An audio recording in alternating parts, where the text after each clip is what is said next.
Maniacs, welcome back to the channel, your local bedhead here. If there's one thing you guys know about me is that I'm a big vampire fan. I love classic horror film vampire movies. I'm not really too fond of the romance aspect or anything like that. I'm actually a big fan of just good old-fashioned monster movies. And Salem's Lot is a movie or TV movie, that I've grown to be very attached to, and I've been very excited to get more updates on the remake that's coming out, because I kept saying if they could remake, It and make it even better, then what could they do with Salem's Lot? And Salem's Lot is probably going to be a little bit more difficult, because I feel like the entire series of Salem's Lot actually is very consistent in the flow.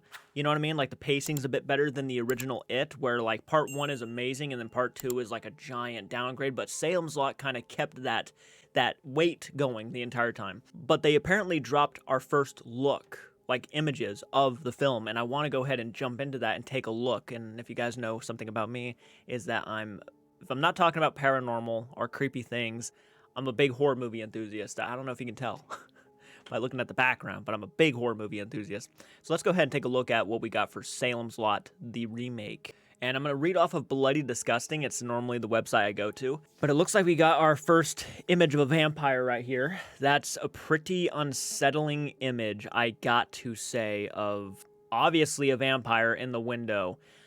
I'm wondering who that is. That could be Barlow, maybe. I know who they got playing Barlow. It's creepy, though. It's atmospheric. I like the shade of blue. I mean, Salem's Lot, I always kind of associate with that color, really, shady blue, like a misty kind of blue. But that's the very iconic scene from the original film, where every time the window is shown, some creepy music plays, fog rolls in, and then a vampire slowly makes his way over to the window. It's like one of the most iconic parts of the original TV miniseries, and it sticks out a lot.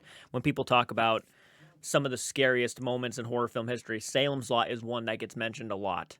So, the long-awaited adaptation of Stephen King's Salem's Lot from director Gary Doberman, Annabelle Comes Home, is finally seeing a release later this year, with a Vanity Fair preview piece today revealing that it's going straight to streaming on Max, which is a bummer. I hate to hear that. I really wish it was getting a theatrical release. You could do a very dry version of this movie, but it's just not my personality, Gary Doberman tells the outlet. If I'm mispronouncing his name, by the way, it's not my intentions. Previewing his vision of the classic Stephen King horror story, it's trying to ride that waves up and down. You're having fun with it, and then you can have a scare, and then you're having fun again. Hopefully it feels like a complete ride at the end. Originally set to theatrical release September 9th, 2022, the new Stephen King adaptation was recently bumped back to April 21st, 2023, before getting ejected from the theatrical slate, which honestly is a bit nerve-wracking. I can't deny it does not make me nervous when it gets thrown from theaters, like a theatrical release, to straight up streaming. That is not really necessarily a good sign. I mean, they push it back for like 2 years, and then all of a sudden, now it's not even in theaters anymore. That's a bit scary to think about. And then when he says, hopefully it's a fun ride, which means, I mean, it's good that it might be a fun ride, but that doesn't necessarily mean it's going to be like a great movie, which is a bummer, because I really was hoping that the Salem's Lot remake would be a great movie. But if it's like just going to be a fun ride, which again is great, but I was kind of hoping for more out of this, to be honest. At least it's not going to be a dry version, like you said. I mean, as long as it's not stupid and boring, that's all that matters to me, I guess. All right. Stephen King had recently tweeted praise for the film he wrote earlier this year. I've seen the new Salem's Lot, and it's quite good. Which, I do not take anything Stephen King says to heart, because he was saying so much positive things about It Chapter 2, and that movie disappointed the shit out of me. And he also kind of praises almost every movie that someone makes for him. He's almost praising every single one. So, besides like The Shining, which was arguably, in my opinion, one of the best Stephen King adaptations. I haven't read the book, but it was a phenomenal film. Old school horror filmmaking, slow build, big payoff. Not sure why Warner Brothers is holding it back. Not like it's embarrassing or anything. I don't know. That really makes me nervous. It's not like it's embarrassing or anything. To him, a movie that could be really bad could be fine. You know what I mean? In Salem's Lot 2024, haunted by the incident from his childhood, author Ben Mears returns to his hometown of Jerusalem's Lot in search of inspiration for his book, which we all know is the infamous Marsdale House, I want to say is what it's called. I think is what it's called. I could be wrong. I feel like it's Marsdale House, which would be cool if we got some more backstory to that place in this one. Only to discover the town is being preyed upon by a bloodthirsty vampire and his loyal servant. The cast includes Louis Pullman. Yep, I already know the cast. Oh, we got some more images. Okay. Okay. Yeah, and you had Toby Hooper, who directed the original one. Wow, is that the Marsden House? I swear to God, it's called the Marsden House.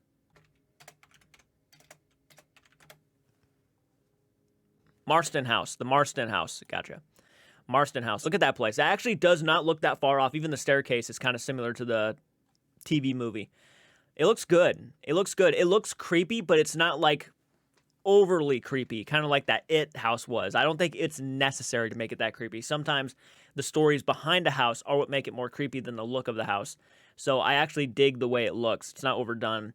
Is that one of the vampires in a body bag coming back to life? That looks cool. That's a cool shot. Oh, we got the bell-bottom jeans on.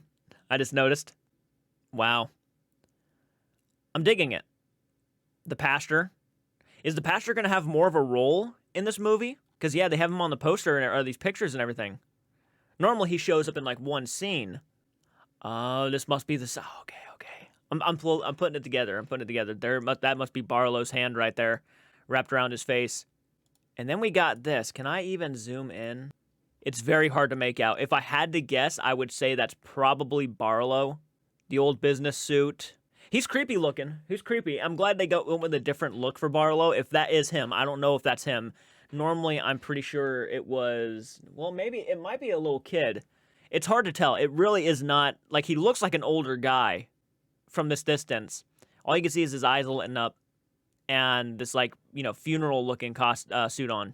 Though, honestly, I think it would be smarter to kind of save Barlow, reveal him later on, like the TV movie did. I think revealing him later on would be a lot smarter than revealing him through, like, pictures.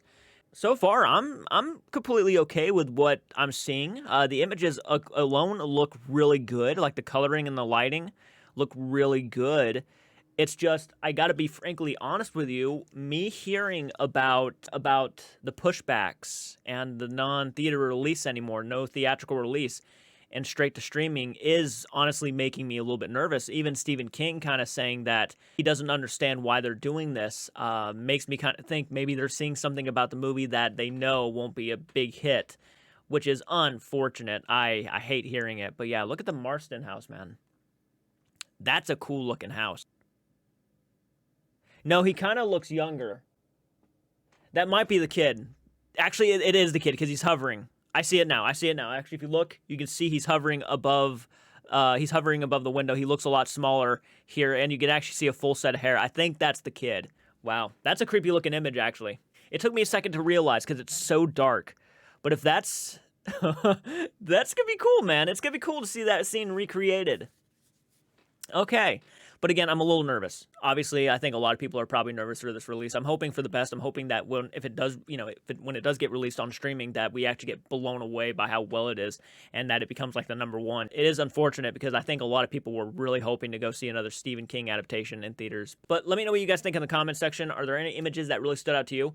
The Marston house, really cool. I like the window scene. I think it looks great. The lighting looks great. It looks creepy. Hopefully they don't rely on CGI too much. Hopefully it's actually physical people doing these stunts. Seeing a lot of these movies coming out and doing a lot of practical effects really bring you back to those classic monster movie days where everything was just practical. Section, hit the like button, subscribe to the channel. I will do more videos like this going over some future movie news, horror movie news, and I'll see you guys in the next one. Please do take care.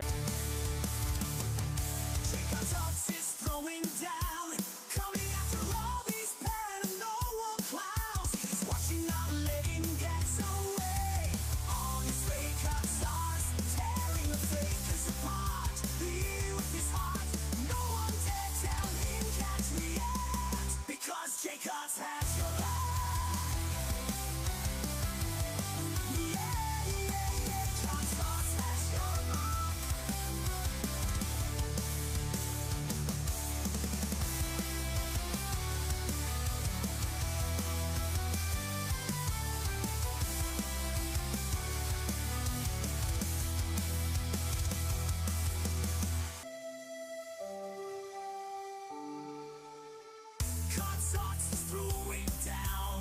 coming after me if you